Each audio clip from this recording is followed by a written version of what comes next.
पिपरा छाम गाम के पोखर जहाँ पपिया गावेला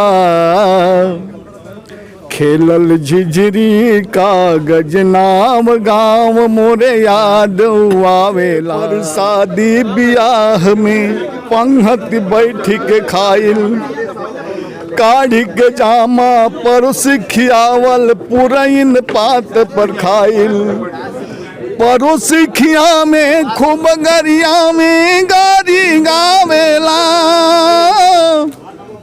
परोसिखिया में खूब गरिया में गारी गावेला प्रेम के गारी धई धई नाम गाम मोरे याद आवे। भोजपुरी जस बोली कहवा दुनिया जग संसार में भोजपुरी जस बोली कहवा दुनिया जग संसार में लेकिन अपने लोग हिमारल लूटल भरल बाजार में। भोजपुरी ना भाषा खाली गहना सुलभ संगाती है भोजपुरिया पहचान परम ही भोजपुरियन के थाती है।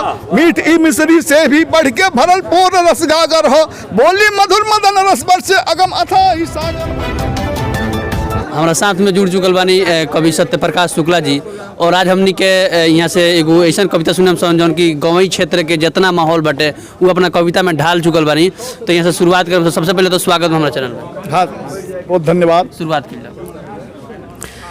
पिपरा छाम गाम के पोखर जहाँ पपिया गावेला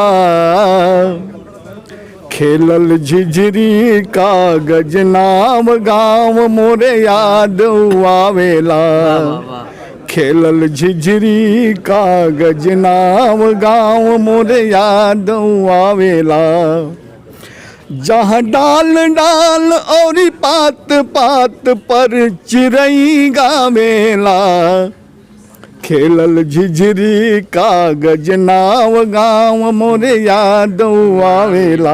बहुत बढ़िया।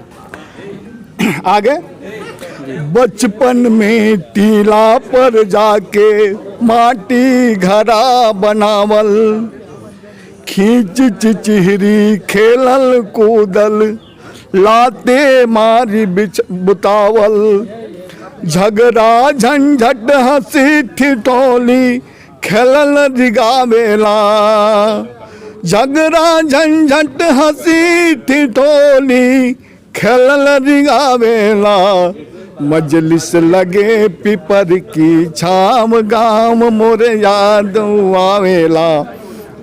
एक सबसे मुख्य कड़ी हम चाहता नहीं गा देवे के जौन पहले के खान पान के लोग के व्यवस्था रहा अब तो हर जगह बफर सिस्टम हो गया घोड़ा कुदान तो वही हम चाहता नहीं। हालांकि 5-6 कड़ी के गीत बाटे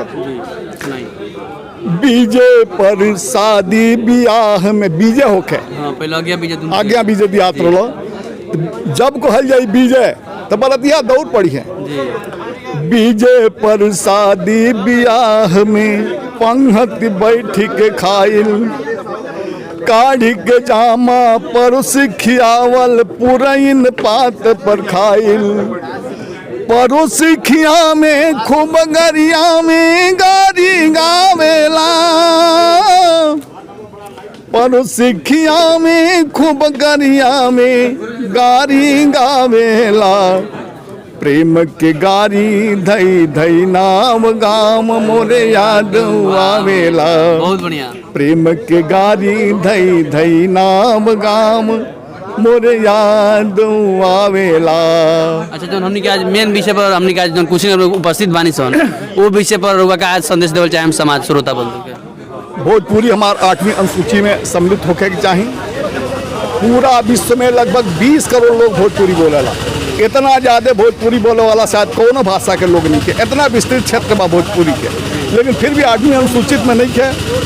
एक निश्चित रूप से जैसे जयकांत जी कहनी है हमनी के कमी बाटे कि हमनी के आंदोलन के शक्ल बना ली जा आंदोलन एक खातिर करी जा सभी निकलो अपने घर से भोजपुरी खातिर निकलो। आखिर जब छोटे छोटे भाषा जौन के 1000 में लोग बोला था वो 8वीं अनुसूची में बाटे तो भोजपुरी काहे ना होके चाहिए हैं। 20 करोड़ लोग बोले वाला शायद कोनो भाषा में नहीं है लेकिन फिर भी भोजपुरी 8वीं अनुसूची में नहीं।